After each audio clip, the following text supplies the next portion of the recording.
So what you can also easily do in Jotboard is insert and edit out text as you like.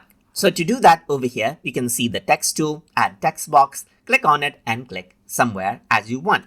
So now you can simply go ahead and type in whatever you want. Let's say, for example, I'm going to say, welcome to YouTube channel, TutorTube, where you can learn general computing and multimedia lessons right here, just like this. So I can go ahead and type this in right here. So I can go ahead and select out and edit it as you like. You can go ahead and resize this out right here, and then work around with like adding space by pressing enter and so forth right here. So this is what you have, as you can see. So now, apart from that, you can go ahead and select out text and change the color of the text as well. So you can see that the entire text box color changes out, not just the one that I have selected. You can also go ahead and change around the font size, like display size or title or caption size right here by selecting it out from here.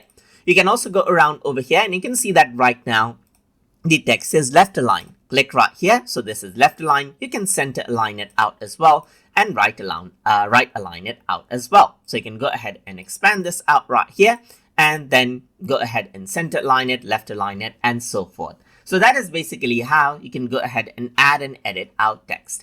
So if I want to actually add in a colored background, then I don't directly have an option over here in the text tool. But what you can do is you can simply go ahead onto a shape, and let's say, for example, draw out a shape right here, just like this, and then keep the text on top of it right here, just like this right here, if you want to go ahead and keep it within a shape. So that is how you can go ahead and add and edit out text as you like inside of Jotboard.